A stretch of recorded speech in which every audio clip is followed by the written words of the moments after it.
Thanks, everyone, for joining our session on global enterprise voice deployments.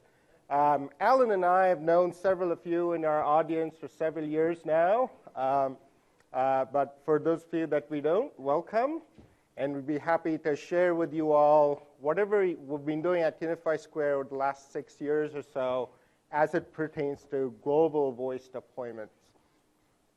We picked a few selected case studies of sorts to share some of the techniques that we think will help you address some of the issues that you're likely to run into. So just a quick overview on Unify Square. We're all about Lync, 100% about Lync. Founded ultimately with the vision of helping enterprises transform how they do business through transforming how they communicate. First base there is getting enterprises to a rock-solid state on Lync.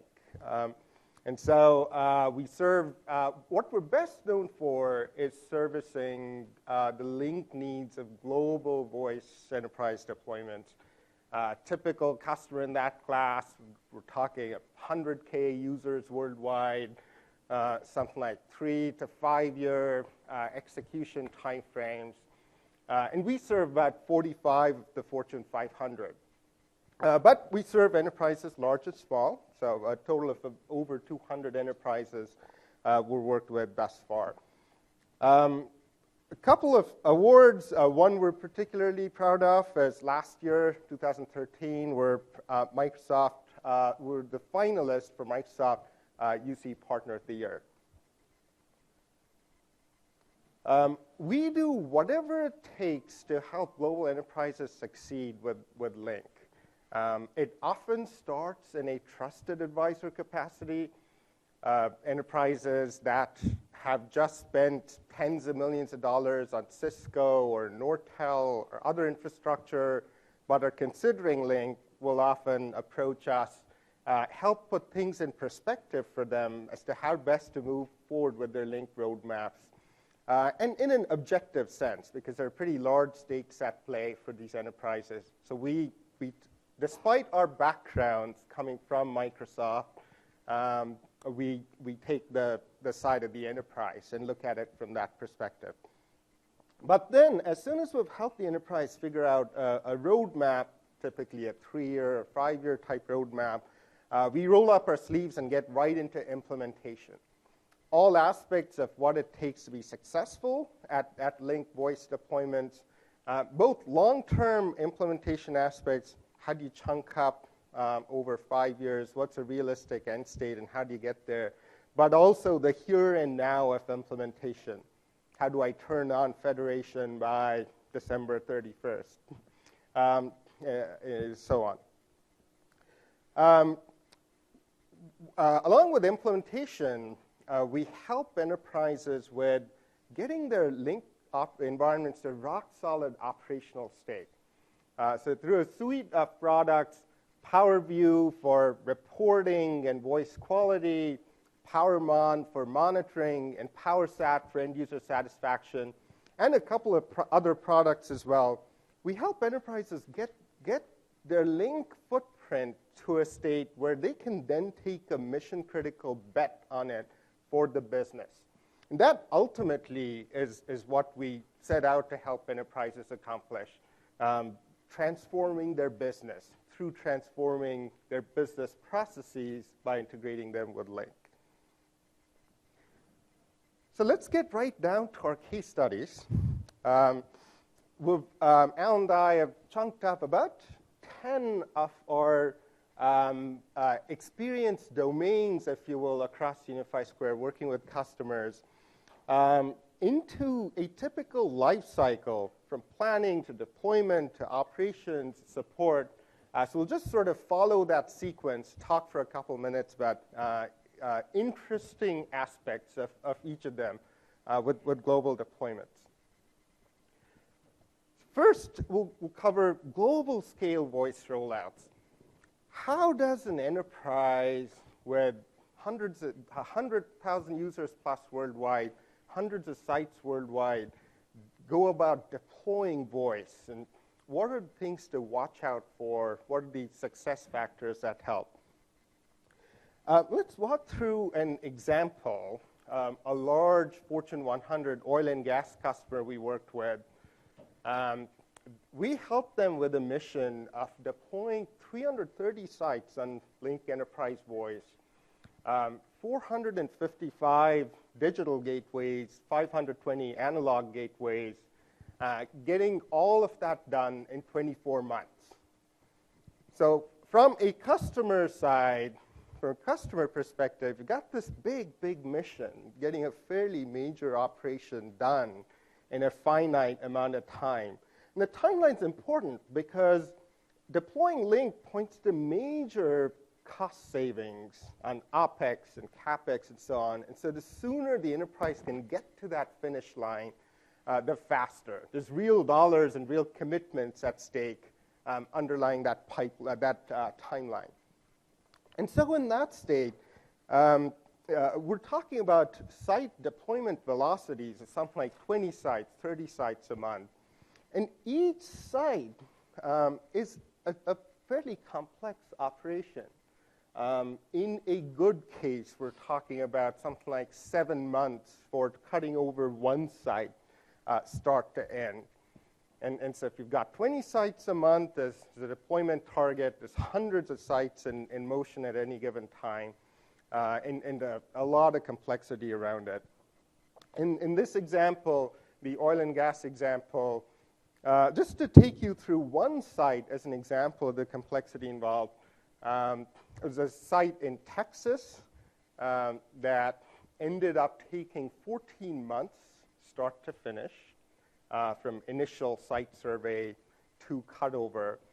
And that 14 months spanned the whole gamut. You see a highly simplified version of the project plan up there, but right through site survey, initial high-level design, deep design, integration, procurement, cutover. That's just one track. You have the whole end user management track overlaid on top of it. A pretty complex operation. An example of the types of things to watch out for, it's one of many. In this particular site, they had a Nortel PBX that used the DMS 100 FAS, or NFAS in this case, signaling protocol.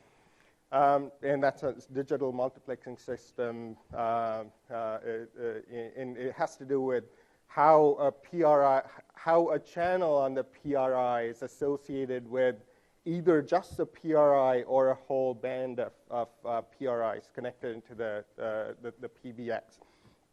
So in this case, the PBX was this DMS 100 NFAS protocol. But when it came time to procure the gateway, and the gateways actually showed up, they supported the DMS 100 FAS variant. And that was something that the project team realized sort of 4 months after the initial data was collected. And if you look at the protocol list, the typical supported protocols, the print is pretty fine, but you got AT&T 4 ESS, 5 ESS, variants of DMS 100, NI2, and so on. Pretty easy to make that kind of error when you're filling things into a form on a survey, sort of handing it to someone else. And typically, there's a cast of something like 20 or 30 characters involved in orchestrating everything related to a specific site. So rigor is extremely important in compressing that time frame down to something like a 7-month time frame, and to getting it first time right. That philosophy of first time right, which we're going to talk about several times today, it serves an enterprise pretty well, doing a large-scale deployment at this sort of scale. And so what we did, about after the first 5 or 10 sites or so, and each enterprise is going to have its own experience with its first 5 or 10 sites, because every enterprise is different, connecting the dots between people, process, and technology. After the first 5 or 10 sites, we packaged all of the work involved in deploying a site into something like 15 discrete packages, such as a site survey or a high-level site design, the configuration files needed for cutover, with each of them having a very standardized format as to inputs, outputs, and acceptance. This isn't just about the technical part, so that's very important. It's even more importantly about the process elements. How long, who signs off on a site design? How many days do they have to sign off? What exactly happens if sign-off doesn't occur, and so on. So we brought that level of rigor, which really helped the enterprise scale out its site velocity up towards that 20 sites a month. And then, furthermore, we took all of that and baked that approach into software we called our global voice deployment system. And that, for instance, ensures that all of the dozens of parameters relevant to a site are captured, validated right upon entry, and essentially used to construct an all-up project visibility plan and format that's relevant to the entire set of project stakeholders on a 24/7 basis. So any questions before we turn over to Alan? All right. Cool. So we'll have Alan start with voice interoperability. Great. Thanks, Sanu. Just a quick introduction. My name is Alan Shen. I'm a vice president for our professional services company, our professional services division here at Unify Square. Great to see all of you in the room, and hope I can convey some of the experiences we've learned in working with some of the enterprises in our 5-year history. So when I think about voice interoperability, a lot of enterprises, they're coming from a foundation of IMM presence. But as soon as you step into that world of conferencing or voice interoperability is really the first major integration step you do as an enterprise. And one of the things I want to tell you, kind of a funny story. I think this might have been 4 years ago. I think I was sitting at a customer lab where we're trying to get some, I think at the time OCS and Cisco Call Manager Direct SIP integration. And so I'm sitting here configuring voice policies, and there's a Cisco engineer over here configuring a SIP trunk, and we're thinking, okay, I'm about to send a call to you. So I place the call, and in Lync you hear the deep, deep, deep, right? And then when you're like, is it gonna ring? Is it gonna ring? And then you hear the do-do-do-do, right? And then the Cisco phone rings, and we're like, yeah, we're like Alexander Graham Bell connecting this call. So he picks up, and then we're talking, and this is great. And then after 32 seconds, it hangs up, because for those of you that are laughing are the ones who know that the SIP timeout for getting a 200 is 32 seconds. They're like, oh, I guess we're not done yet. And so the reason I tell you that story is that getting voice interoperability to work is way more than just connecting a call. Even when you can get the calls connected and you can do call transfer, there's a lot of nuances and details that go around to making this successful. One of the first things you want to do is, if you're setting yourself up to do voice interoperability, don't make it harder than it is. Don't try to do something that isn't supported. And so one of the first recommendations we always have to customers is, look on the UC OIP site, which is Microsoft's interoperability program, and see what Microsoft has committed in terms of certified interop solutions. You often find other companies who will have other positionings. I won't name specific ones, but Lync is a very growing, a very popular system, and there's a lot of benefit for a company to say, hey, yeah, I interop with Lync. But if it's not on this OIP site, you never know what your outcome's going to be. So make sure you're taking an interop approach that actually is certified. And this isn't just about towing the Microsoft line. There's some very real dollars in economics driving enterprises to try out new stuff. But our experience has told us that ultimately that list exists for a solid reason. And one of the things, reasons why is because successful interoperability is rarely a binary outcome. As I mentioned, getting the call connected is just the first of probably 10 or 20 steps. And I want to give you a few examples to just highlight the reason why interop is such a challenge, and you want to really have good expertise and set yourself up on the right foot. So one example I'll give is actually a very simple one, an APAC power-based company, and they had an existing CS1000 PBX there. And we're going to put a gateway in place so that it can do voice calls over to Lync. Very straightforward example. One of the things that we just didn't, it turns out the PBX was configured so that when you make a call, it expects a ringback from the telco. It didn't do any sort of local ringback. That's just a configuration option. It's not a one's right or one's not right. But when we put the gateway in place, they would call Lync, and we're like, how come there's no ringback? When you answered, you just started to hear audio. And so it's a very simple thing. You end up just needing to turn on the ringback function on the gateway, and things were fine. But it's an example of like one of a nuance that just kind of escapes us sometimes. Some more complex issues that come to that we've hit in the past.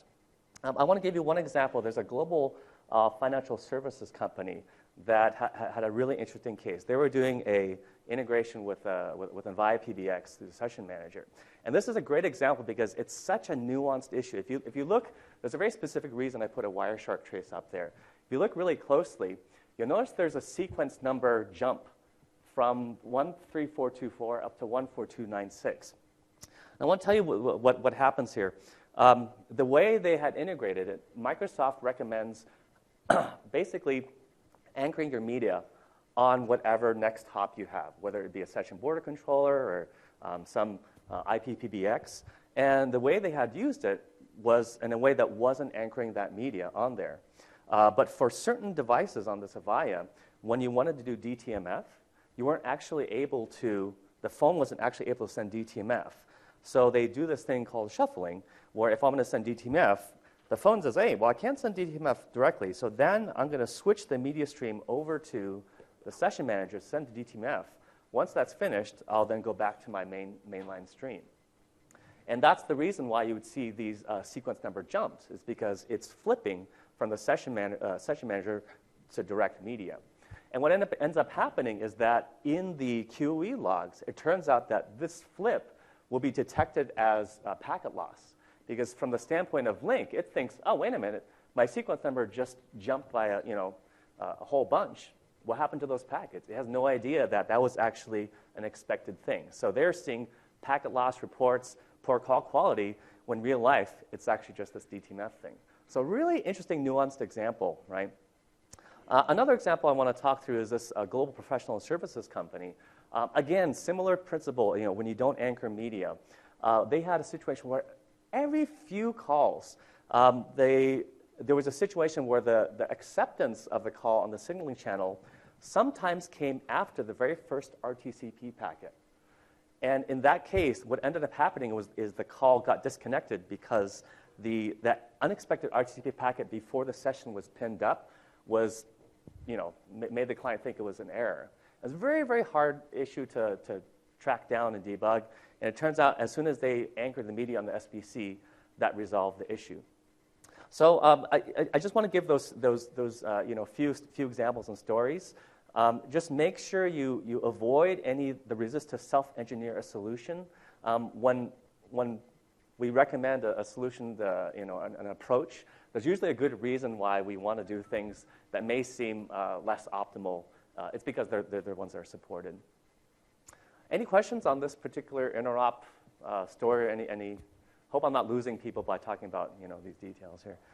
All right, let's go on to the next step. So you have your direct SIP connection working. You're making calls. Everyone's happy. Then, of course, the next logical step is to say, hey, I can just add a phone number here and get a dial-in number working, right? Pretty simple. Lync's quite straightforward in doing that. And if you're a small enterprise, exposing a single 1-800 dial-in number is actually not too bad. But if you're an enterprise that's coming from an existing dial-in conferencing solution, imagine you have Verizon or AT&T, and they have some 200 sets of dial-in numbers across the world, right? And so you're thinking, okay, well, if I'm going to transfer my dial-in service to my users to Lync, it's probably not good enough for me to provide just one dial-in number. I need to provide a comparable level of service. So what are the different approaches for addressing that solution? And there's really two main ones. On the one spectrum, you can say, well, if I'm a global company like Microsoft, I have global presence. Maybe I have gateways in each of the different locations. Why don't I add a dial-in number at each of those locations and make that my dial-in, my set of dial-in ingress points, right? On the other side of the spectrum, you can say, well, I'm going to work with a service provider to provide me the access to all that those dial-in numbers, and then trunk that to me at my data centers. And that's the other approach. And you can even take a hybrid approach if you want to. We've seen customers where they maybe have a local dial-in number, but then add a few additional ones on a regional level. Let me talk through some of the considerations of one or the other. So if you're like Microsoft and you expose all of your own dial-in numbers, one thing to keep in mind is when you have a dial-in conference, there's one conference mixing entity. So for instance, let's say it's a person in Redmond that scheduled the conference, but somebody in the UK is dialing a UK number to join it. That media is going to traverse the corporate WAN. And so as soon as you do this, one of the first questions you should ask yourself is my WAN engineered to support a good audio quality experience? And for a lot of global customers, the WAN can be a big pain point. Maybe it's the QoS settings aren't consistent. Maybe because bandwidth's expensive. So that's one of the very first questions you want to ask yourself. And if your WAN is not engineered well, you're probably going to set yourself up for a situation where that UK users could have some poor voice quality. And if there's any remediation you need to do, you'll factor that into the total cost, because that's an important element to consider. Another one is that the folks in the UK, there's a UK site that's expecting that, say, PRI, for their own voice calls. Now you're also mixing in dial-in service to that, right? So let's say, just hypothetically, you have a conference in the US, you have 20 people who are dialing from the UK. All of a sudden, that customer only has three channels left for their own local office. Is there any sort of issues around concurrency of that PRI because it's a shared resource? So think through that consideration as well. Now, on the other side, the other side of the spectrum is, hey, let me work with a service provider to provide all these dial-in numbers. And the way that works is that if a customer dials in with a UK number, they're going to charge some per minute access, not to mix the calls, because that's going to happen at Lync, but just sort of like an access charge. And that just gets passed on to you. So it's a much easier model from from an infrastructure standpoint. You're not having to manage that WAN upgrade and that sort of thing. When those numbers come into you, one thing we strongly encourage is that telco not to have that number just be a single number that ingresses. And I'm seeing some nods out here. You want some unique identity for each of those dial-in numbers so that you can actually manage from a cost standpoint how that service is being used. So for instance, let's say the UK number, it's going to land on a certain number. In fact, some of the sub-trunking providers will also make it a SIP URI rather than an actual phone number. But that way, if you have some sort of monitoring you're doing, either say with PowerView or just with QoE reporting, you can try to track the usage of that if necessary, have an approach that lets you do chargeback for the different divisions. So those are just a couple different approaches that you can take. One thing I want to just mention is from a cost consideration, one of the things we're seeing is a lot of the telcos are providing very aggressive pricing.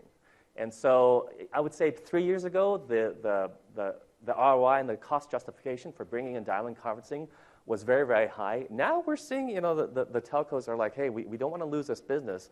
We want to make it hard financially for a customer to switch. And that's true. You do need to look at that cost equation and the total impact there.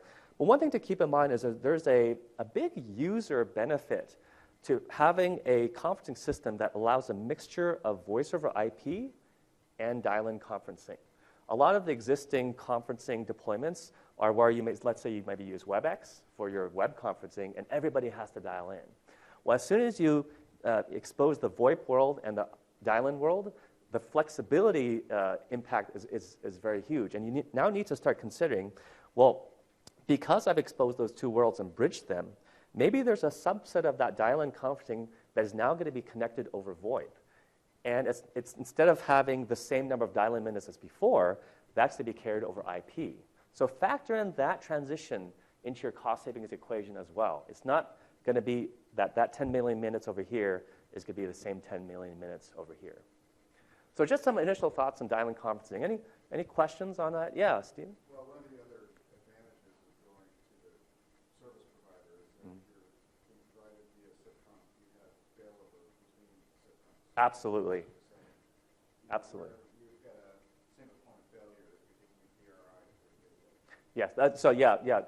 Stephen makes a good point here that by doing, if you take an approach of providing your own dial-in ingress points, you are responsible for uptime of those environments. So let's say your UK site goes down, you're going to have to figure out redundancy, maybe having another gateway, or is there a site failover, things like that. Whereas if you hand that over to the service provider, they, in some ways, you're paying for them to manage that. So absolutely, it's a good consideration. Yes, sir.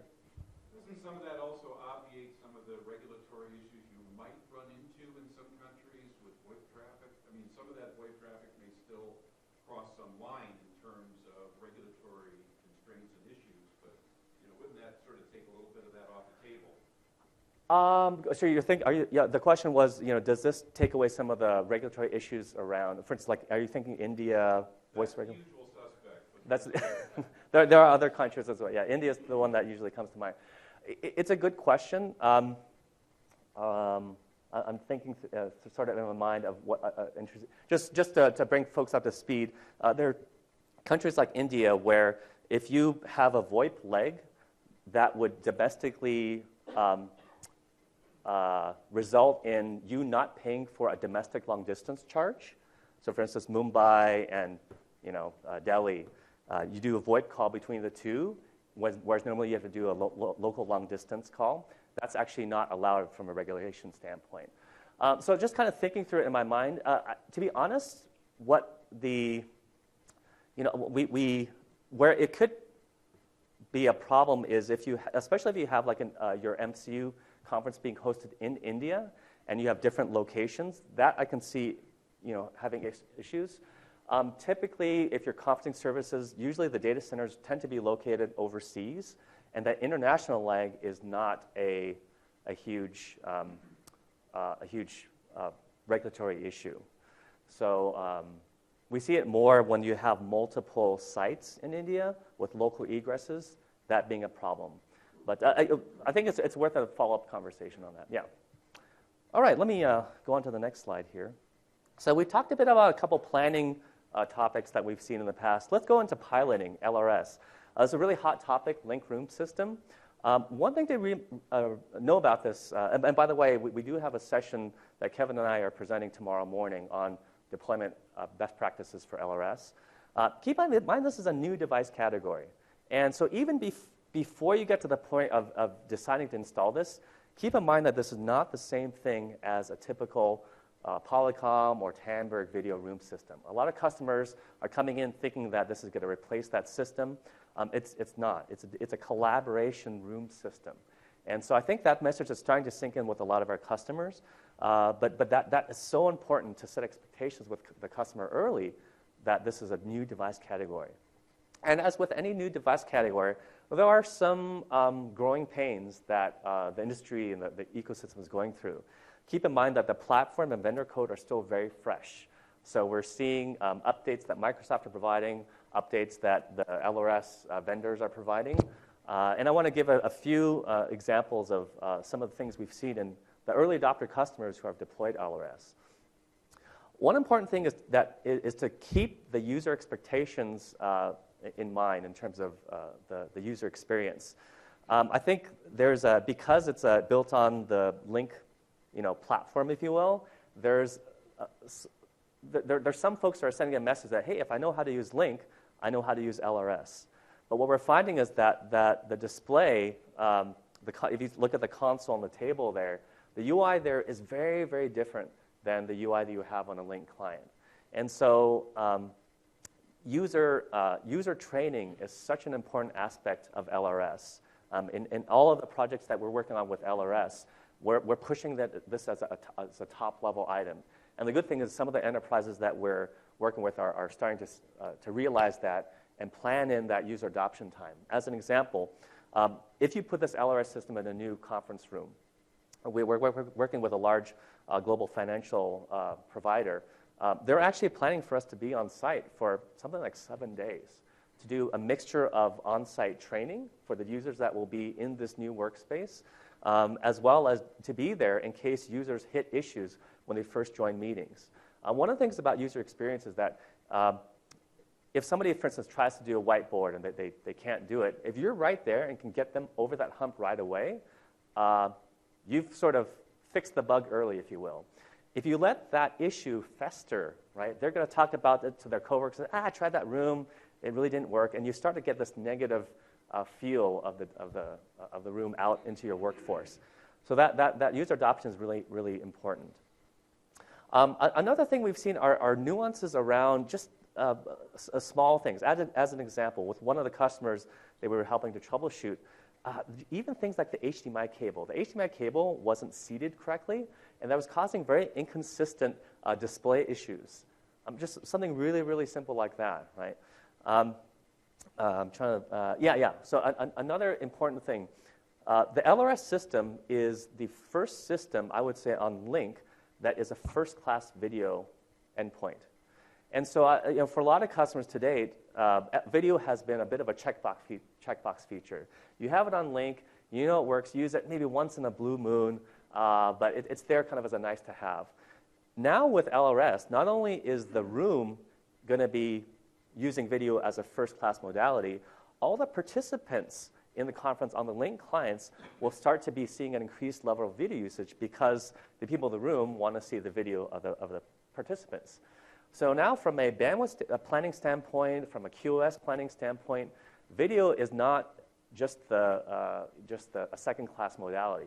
And, how have you planned your network for video costs? Have you, done the right engineering there? So that's another thing that we're really emphasizing to customers. The third bullet point here on the top is an interesting one. Much like when we had the first PBX transition, if you recall, there was this whole organizational challenge about us coming as IT folks on the Lync side, talking with folks on the PBX side, right? And they're worried about there's job concerns. I don't speak their language; they speak our language, things like this. There's sort of a similar effect that happens when you put in LRS into the video ecosystem. There's usually an existing team that manages the video room systems. There's an existing real estate team. There might be a video network operations center that provides some white glove service for getting the video started. Now we as IT are coming in here and saying, hey, this LRS system, it's a self-managed LRS system. You go there, you tap the button, it starts the meeting. This is revolution. This is a transformative user experience. So the same sort of organizational coming together is so important as you plan for this LRS deployment. Bring those teams together, make sure everyone's on the same page at a business level for that to land well. Any questions on the LRS aspect? Okay, I'm going to keep going here. Oh, yeah, go ahead. Would you say that Microsoft disagrees? I would think that, again, it's their perspective that, yes, this does replace all video conferencing Actually, I think they are actually also coming around. And I'll give you an example. Sometimes Microsoft, their first statements don't stick. How many of you remember VoIP as you are? We got QoS, adaptive media stack. You don't need to do anything with your network, right? That was the first message. And then people deployed voice, all these audio quality issues. People realized, hey, the bucket's this big. You only put so much in the bucket, right? And so they said, oh, hey, but now that we support QoS, you really need to right-size your network, do the differential services. I think it's a similar effect here. What we're seeing at customers is that when you go in and position this as a replacement for a Polycom or Tandberg, they're like, just the video quality is not there, the experience is not there. If you go in and position as a collaboration solution, just like you're seeing up here, smaller room, video is there, but the focus is on collaborating on content, that lands. Especially when you're working with like a Ford or that type of engineering type company.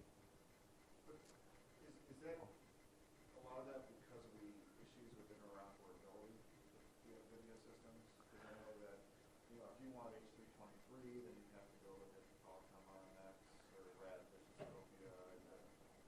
There's a lot of involvement there and manual intervention. Good question. So the question was on interoperability. There is a fairly complex interoperability story. You're absolutely right. And when you look at interoperability, you're looking at audio, video, and content sharing. So you're absolutely right. That's a whole other equation that gets introduced. But even if people are looking at, there have even been customers who have did a wholesale. We were talking with one customer. They did as a bank that did a wholesale replacement of their existing Polycom infrastructure and went all LRS with the intention of it being a replacement for their room system, and they weren't happy enough with the video quality.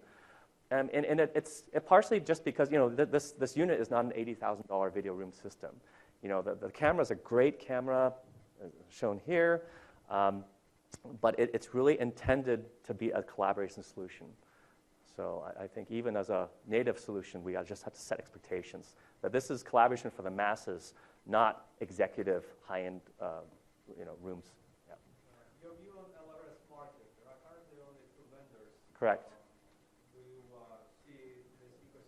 Growing, any other options, self-produced, self-made systems, toolkits? That's a good question. So far, the question was, so far there's 2 vendors. You have, Smart, you have the Crestron, and then I think Polycom is OEMing the Crestron. So I guess objectively what we see is, if you were to compare the two flavors, Crestron comes from a point of expertise on room control integration. So those of you who are familiar with the Crestron room system and that UI, if you have a very strong need to make sure that you have one panel that can control your LRS as well as controlling the blinds and the lighting and the audio and everything like that, that's going to be a good solution for you. However, in terms of the device, the Crestron solution is a separate overlay panel to an existing TV that you would buy, and it has basically a USB camera. It's not as much of a sort of single-built solution, if you will. Whereas on the Smart side, they come from a point of expertise of their whiteboard. So they're in, almost have 100% penetration on the educational market, have made a lot of investments in whiteboard technology, smartboard technology. So they've taken that and are taking that into the enterprise space. So they've really invested in sort of a end-to-end solution. Their device comes as a single TV or a dual TV with the touchscreen all overlaid, speakers, sort of the whole thing, integrated camera. Just our personal experience, we're seeing that solution have quite a bit of traction. So far, we haven't heard of another vendor coming into play yet. Not to say it couldn't, but so far that's the state of the we market. do expect the category to very significantly expand and succeed over the years. It truly is a game changer. And so with that, we absolutely would expect other entrants into the fold as well over time and usual market dynamics to evolve. Our advice for enterprises right now, also speaking to the earlier question you had raised here, is to try out a few units, see what scenarios that lands best for within the enterprise, what business case, what scenario works best for your enterprise, so that you're ready to take advantage as the market evolves. And I suggest one thing in tomorrow's session that we're talking about LRS, we're going to go very deep into the not only to LRS best practice, but also the Lync video stack itself. So you understand how LRS fits into that back-end model. This is just a quick example showing the UI on that panel there. So another aspect, enterprise voice in high-risk environments. So there's some unique challenges that go into trying to integrate Lync into an environment where the expectation is that voice is a 5-9 service, or into the financial sector where everything is very, very tightly controlled and regulated. So I want to give a couple examples of how you can take an approach that lets you succeed in those kinds of environments. One example is we're working with an Asian power company. And so, they have a PBX environment that's probably, a lot of those PBXs are 20 years old, and it's a power company, so a lot of the phones are out in power stations. They don't need Lync out there. They're just like, hey, this phone has to be up 24/7 in case there's some emergency. And so convincing this company that integrating their telephony with Lync is a good thing to do for their information workers took a lot of effort. And what I'm showing here, if you look at this diagram, one of the approaches we took is that for their existing PBX, they weren't comfortable just having us put a gateway in front of the CS1K. So one of the things we did is we said, okay, let's actually do almost a pre-pilot, if you will, where we take some of the extra PRI lines off of the CS1K and put in a gateway and set up a whole new set of DIDs, set up a separate T1 trunk out to the carrier, and test the integration, including failover to another site, in parallel to their existing production environment. This is something that typically most customers wouldn't, pay for. They would just kind of go and plan it and then put the gateway and pass-through and then start doing the Lync transformation. But for this company, this step was really, really important to convince the telco engineers that that gateway is not going to totally disrupt their system. And then we had a whole battery of test cases that we ran through. We very detailed design document, configuration. So this is just one example of an approach that we took. And for some of your customers, this might be worth it. There's a global financial services company that wanted to, we've actually seen a couple companies where there's just the idea of having a Windows server in the perimeter network is a big deal. So if you want to do any sort of federation or remote user access, of course you need an edge server in the perimeter, right? And for a company that has never had their first Windows server in the perimeter, this is a big, big challenge. And so when we went through this effort, the actual effort of installing the edge server is actually like probably 1% compared to the effort of working through their security team, doing documentation about how all the protocols work, the threat analysis, what happens if this, what happens if that, to contain all the different holes, what are the mitigation procedures for that. But it can be done. After about, I would say, I think around 6 months of effort, the enterprise we got one edge server in the perimeter and sent our first federated IM. And now they're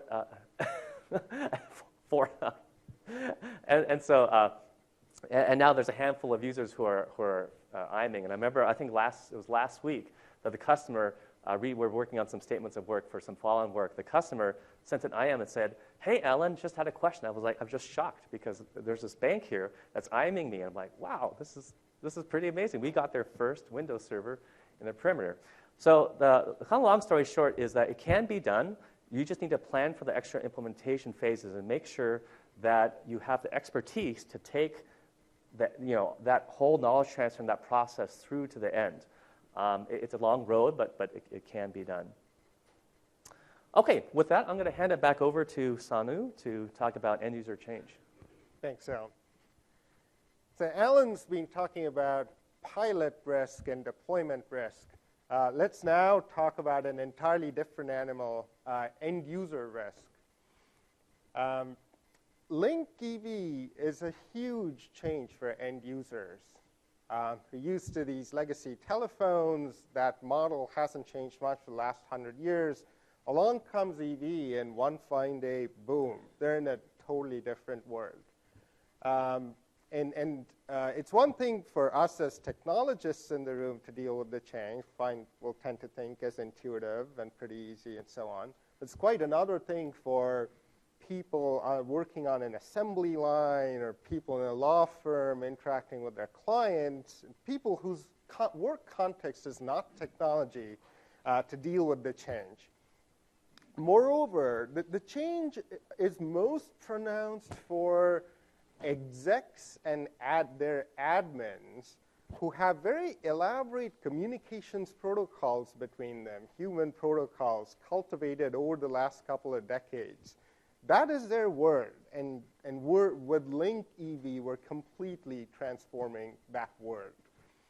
So let's walk through a couple of examples on how through a combination of the right art and the right science around user adoption, global companies are successfully tackling this disruption on the end user side.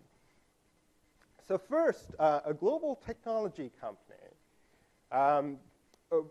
that uses a pretty rigorous approach called NSAT to precisely track end user sentiment, not only around Lync, not only around cutovers and voice, but also around IT services in general. It's a very powerful methodology that brings a lot of rigor to ensuring that end users are in a successful spot. So just in terms of the basics, the way NSAT works is you send a survey, a quick survey to an end user about a specific service. The question might be, how satisfied are you with your Lync Enterprise Voice? 1 for very dissatisfied, 2 for somewhat dissatisfied, 3 for very satisfied, or somewhat satisfied, 4 for very satisfied. And then basically, the way you compute NSAT is you take the percentage of very satisfieds, subtract out all of the dissatisfieds, both the somewhat dissatisfieds and the very dissatisfieds, and add 100. Out pops a number between 0 and 200. You want to be at a 130 or greater. The very first voice deployment in the world that this was done at, and I won't go into details here, had an NSAT of 29. 7 years ago. So a very powerful methodology. What we see typically these days is in well-planned environments, for instance, a very finely orchestrated oil and gas type rollout I talked about earlier, you might expect 120, somewhere between 110 and 130 right off the bat. But if the enterprise hasn't given focused thought to end user training or end user sentiment, you might start off with an 80 or a 90.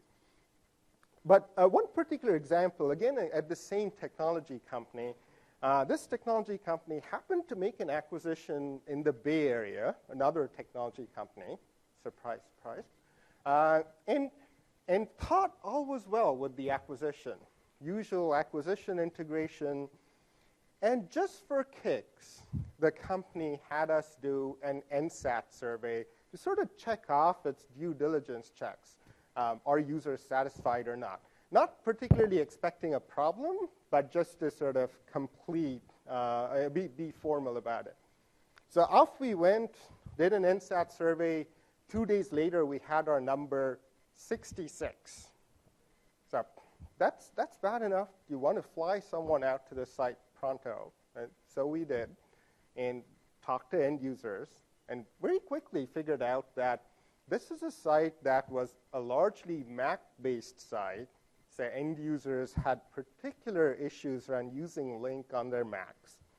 And so we helped them work through how best to use Lync on a Mac, how to make it usable, and so on, and got them to a decent spot. But a great example of where a proactive intervention really helped get the end user community in a good spot. Next example, for a global consumer products company, it's a beauty products company headquartered in the US. They've just started commencing site cutovers. And site cutovers are a particular driver of end user sentiment.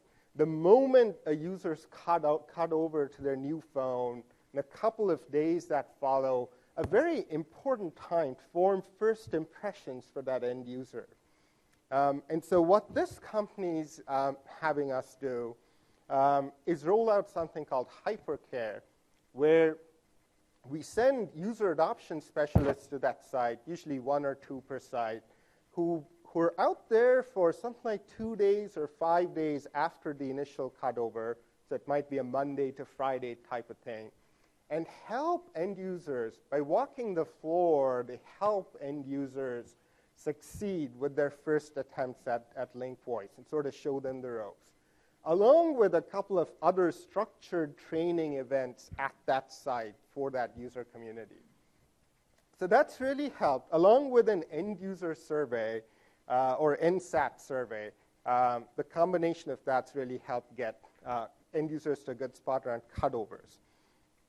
Third example, another global consumer products company, this one having over 100 consumer brands worldwide, decided to start with their top leaders and influencers in the organization. And that's a critical constituency. We've done this for many other customers. Just as an example, the first global technology company that I mentioned had their top 300 VPs and directors and so on go through some pretty hands-on, white glove type user adoption onboarding, where an adoption specialist goes out and works with a cluster of bosses or execs and their admins. And these clusters are pretty intertwined. So you might have 10 execs share a pool of 4 admins, for example. That becomes a cluster of 14 that all need to go through this process sort of at the same time. So through doing that, admins in particular can get very familiar very quickly with the new ways of doing work, the new ways of communicating, transferring calls to their execs, setting up conference calls, and so on. But in the context of the workflows that they need to do their work. Each cluster is different. Each pairing is different. These communications protocols that I'm talking about, the adoption specialists can really help them work through how do they do the same workflows in the new world of Lync EB. I should mention that Carrie Dick leads our adoption practice, and she's actually in the back of the room. Did you want to stand up, Carrie? If you have any deeper questions, she is a super duper expert on user adoption. Carrie, sorry to make you stand. So as you all know, admin assistants rule the world in most companies, right? And if we don't get it right with them, we pretty much lose the war. So especially at the executive C levels, and that's why this particular customer decided to go first with 30 C levels, because they thought that would drive top-down change. The executives are the easy part, as you guys know. It's the people that support them that handle the high volume calls. Highly critical, business critical type calls at that level. And that's why we make time for them to make sure that everybody's in a good place before we feel off and go back to our day jobs. We want them to feel like this is fitting the way they work, they're comfortable with it. And we know that first week is so important. If we can get that first week right, and we've learned this from doing this for the last 7 or 8 years now. That first week, if we can emphasize nothing else, that is where the numbers best start to, especially when we talk about that. Yeah, so if you have any questions, she can go into more details about the types of offerings that we can do, trainings, things like that. Feel free to talk with her afterward. Yeah. So talked about pilots, deployment, adoption. Now we get operational. When the enterprise is fully deployed, say on Lync conferencing or even on Lync voice, the enterprise at that point in time is most concerned about how do we make this run rock solid? How do we make Lync run like a mission critical service? And topmost on that list of concerns and list of focus areas is service availability. Now, enterprises have built elaborate infrastructure around monitoring over the years. There's COM, there's other event gateway monitoring systems, for example, other server monitoring infrastructure and processes. But what's particularly helpful for Lync is the end user view on things. What is availability of the Lync voice service as end users see them? For instance, in a professional services company environment, it's pretty typical for 80% of consumer or customer employees to be outside the firewall, to be remote at any given point in time. Some companies are moving forward with the vision of having 100% of their employee base remote, all outside the firewall. So that end user view becomes exceedingly important. And what we find by vigorously measuring the end user view on service availability through a product we have called PowerMon. It's a cloud-based monitoring product that makes global synthetic transactions across every pool and possibly every office, every site across a company worldwide. What we find is that from an end user perspective, even though servers might be operating at 3 nines or even 4 nines, from an end user perspective, a typical number is around 297 right now for a well-run environment that's in the deployment phase in a large global setting. Now, there's a large range there. Some companies in a starting state are as low as 98%. The very best environments have gone up to 3 nines. And beyond 3 nines, you're pushing underlying stacking infrastructure like the network and DNS and related services and so on. But that's what we find in practice. We have found that through proactive focus on that number, the enterprise can, over time, work its way pretty significantly to a much higher degree of health on end-user service availability. As one example, for a global technology company that deployed PowerMon, they noticed, really a few weeks after deploying PowerMon, that there were a large number of failures coming through from Asia Pacific. In particular, gateways in Singapore were returning a 503 error at a pretty high rate. Now, end users weren't calling help desk. There's not a single instance of a end user having had an issue there. Nevertheless, the system was reporting that a certain fraction, appreciable fraction of tests was failing. So we looked into that, looked into the underlying cause, and narrowed it down to the gateway that had a 5-second hard limit coded in a timer that negotiates signaling with the PRI out in Singapore at the other end. Because of that hard limit, some small fraction of calls was failing. And so we contacted the gateway vendor with that evidence of failure, with that pattern.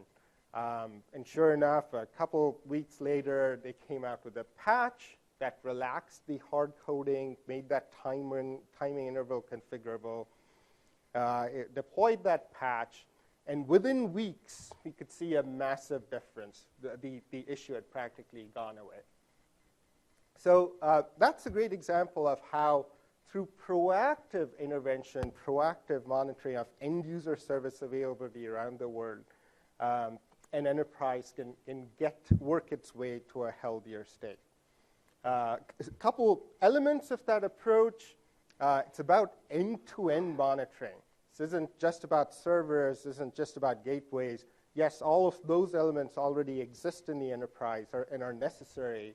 But this complements that with a complete end-user view on enterprise voice. It's also based on relative user impact. If that small satellite office in Vail, Colorado with 5 users fails, it's very different in terms of its impact and number than if the main pool in Houston fails, servicing 30,000 users. And so the approach also weights failures based on the end-user population it impacts, come up with that end-user impact. Second, it's pretty important to differentiate between major incidents and sustained incidents/improvements. The two are entirely different classes. Both are critically, the first is critically important. The second is a long-term optimization opportunity. Major incidents, it's important to literally shave seconds off of both detection times and resolution times. And on the sustained improvements, like the example I talked through, that sort of takes a different workflow, different time scales, yet pretty important to driving system health. So any questions on service availability? Point about differentiating on major incidents and so on. Does that mean that you in some way filter out major incident downtime in the calculation of availability? No. As an outside... Can I repeat the question? Sure. Yeah, just go. Maybe you can repeat the question. The question is, can we differentiate between major incidents and service and sustained improvements, particularly with respect to taking out major incidents in the computation or taking out downtime? Right? So we've found that it's very useful to have an all-up objective view without any sort of correction or allowance applied, and an objective view on the overall service availability from the outside. Because that then allows the enterprise to benchmark itself, allows us to help the enterprise benchmark itself relative to other enterprises. Now, when reporting up the chain, reporting up in CIO reviews and so on, there's good reason to sometimes take out planned downtime. And yes, we're absolutely working towards being able to do that so that you have different views on service availability for different contexts. And maybe I can add too as well, from a major, if you're thinking about a major incident, which is like an unplanned outage that impacts things kind of vertically, one of the things we do in the transaction is when we do basically a test case and there's a failure, really there's kind of two buckets of failures. The intermittent failures, like the one Sanu talked about for the Singapore issues, and then a true outage. So one of the things we do is when we do our transaction and it fails, we actually retry that transaction immediately after. And basically, if that transaction then succeeds, it's kind of categorized as an intermittent failure, kind of a yellow failure, you can think about it, right? Those are tricky. Those are hard to repro, hard to debug. But if that retry also fails, we say, hey, looks like you're redlined here. Send up an alert. There's probably something that has to get looked at right away. So in that regard, we do categorize those two things differently from a system standpoint. Would you mind just expanding a little bit on the Singapore item with the gateway? My concern is that should the gateway not have already provided the alert or an alarm of some type for diagnostic instead of go through this process to say, hey, we've got a problem here? Was that part of the resolution? Is that they either improved or enhanced their monitoring of their gateway things? Well, maybe I could just give a picture of how exposed it was. So at this particular Singapore site, I think they did something like around 30,000 calls a month, and we were seeing a failure rate in. And one of the things we did is we correlated via our business analytics tool, PowerView, that they do 30,000 calls a month. PowerMon was telling us it was about a 1% failure rate for those synthetic transaction calls. So the effective user impact was, there were probably 30,000 of the 3,000, something like 1% of those 30,000 calls. Well, user tries to make a call and it just failed, and they retried. That call probably goes through, right? And they had syslog turned on the gateway, but the thing is, this is a massive syslog, right? And so to get to the point where you can discern what that error was not viable at that syslog point. It wasn't until PowerMon even discovered that this small percentage was happening, they even thought to go to look at this log. So it's more of a detection, and then we went and then looked at the logs, and that's how we found it. Sure. So we'll move on to the other big pillar of operational health, voice quality. In there, there's a whole slew of factors that drive voice quality. And by the way, a typical or one KPI that we use in our 3 KPI approach is poor call percentage alongside service availability and NSAP. So what we find in a typical global scale enterprise is a poor call percentage running something like 4%. It's 4% of all Lync calls that are identified by Lync as poor from a voice quality standpoint. Now, when we drill down into the into the makeup of that 4%, what we find is that almost always the majority of that 4%, typically 2.5%, 3%, are actually user-generated issues. So user-generated issues such as a user being on a poor Wi-Fi link or a poor device or happen to be dialing in over a VPN, et cetera, et cetera. About 1% or less of those issues are the issues you would normally associate with poor voice quality, like network issues, server issues, QoS issues, and so on. So we find that holistic view to be pretty important for the enterprise to track and manage over time. With our business intelligence and reporting product, PowerView, we do a pretty holistic analysis of voice quality for an enterprise in a way that allows the enterprise to act on this data and over time get its voice quality to a healthy state.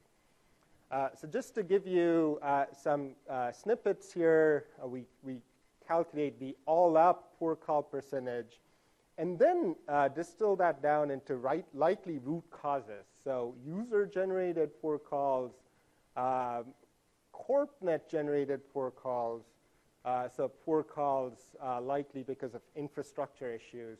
And then there's some externalities that the enterprise can do little about. So like if you're on a federated call and the federated party is a poor network, the enterprise has no control over that.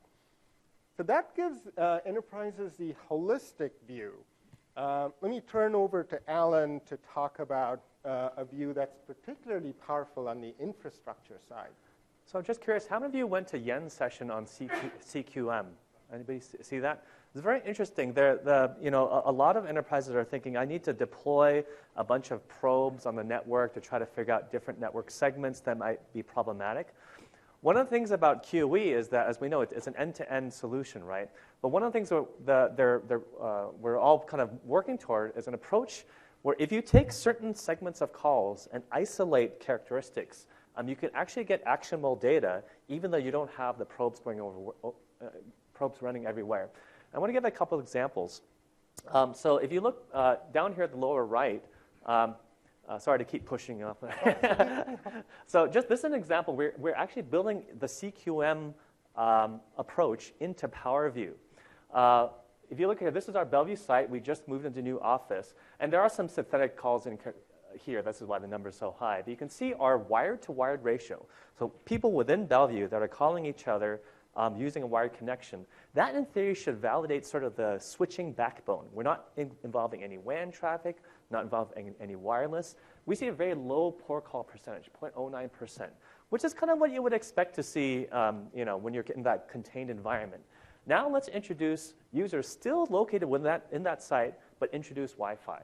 So again, we're isolating away any WAN issues, any MCU issues, just point-to-point calls, adding wireless LAN as a factor, 13.3%. Now, imagine expanding this out to a large enterprise that has something like 130 sites. There's a single grid there where you can see probably a list of maybe 10 or 20 sites that are red for Wi-Fi. You can then tell the infrastructure people, hey, look, I think I have a Wi-Fi issue on these 20 sites. Super, super actionable, very, very powerful.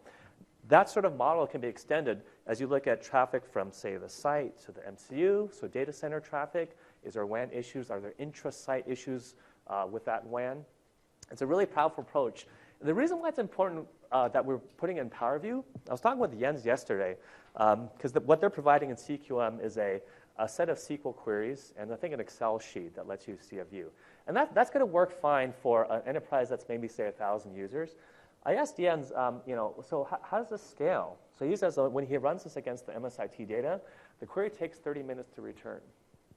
Now, with PowerView, the PowerView actually is built on what's called a cube. You can think about it as a data warehouse. So we take the core QoE data and then build another database that summarizes all the different metrics and measures and dimensions that you'd want to use for analytics purposes.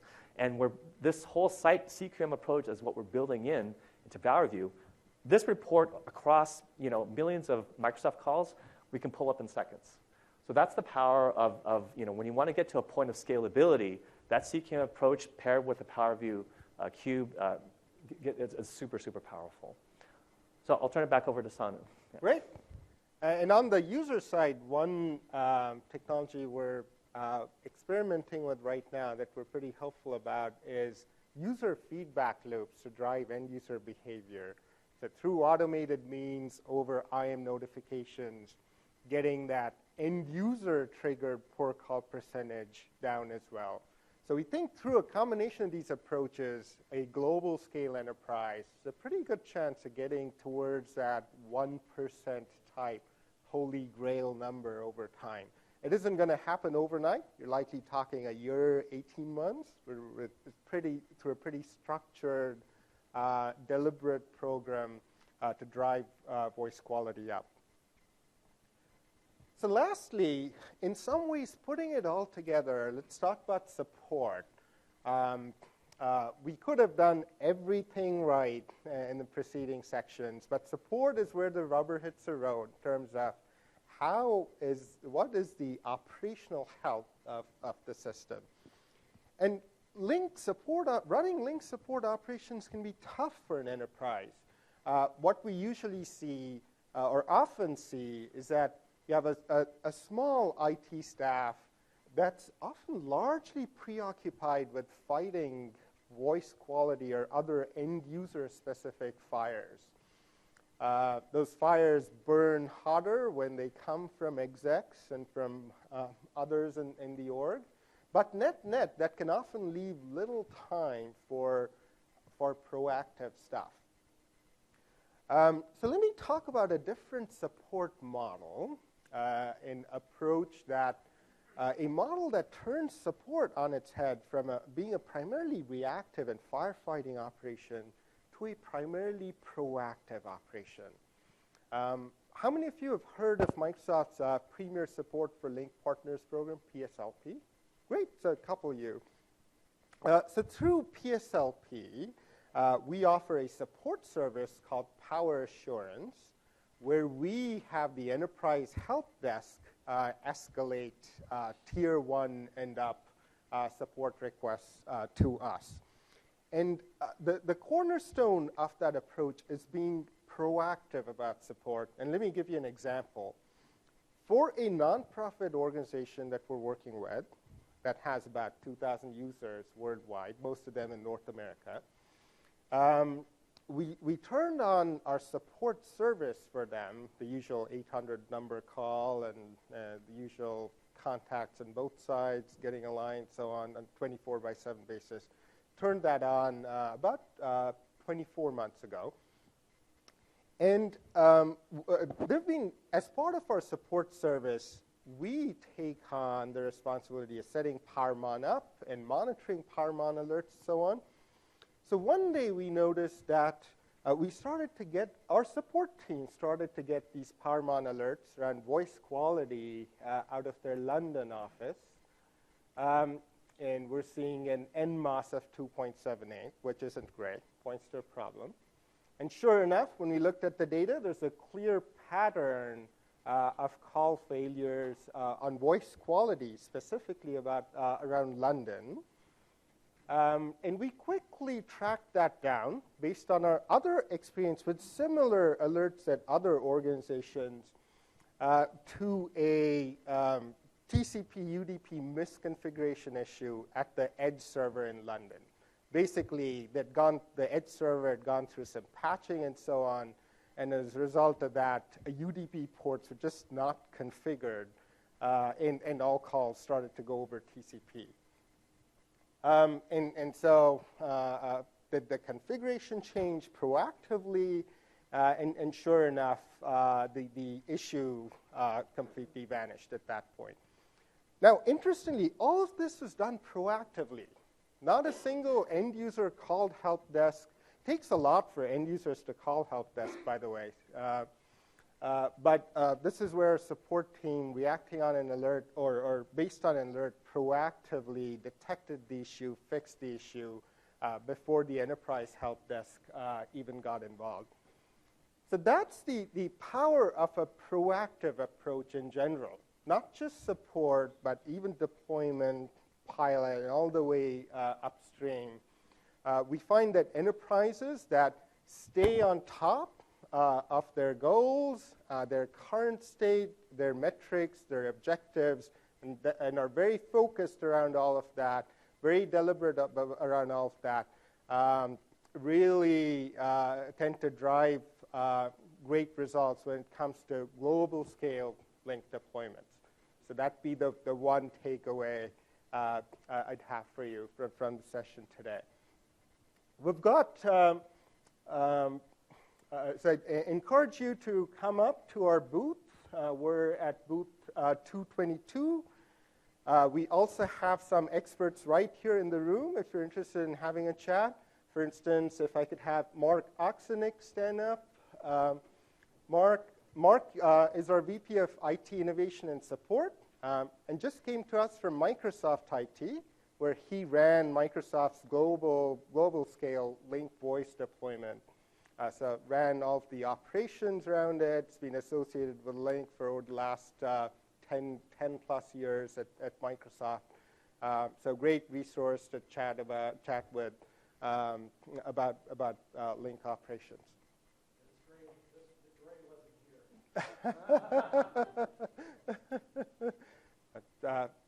Thank you.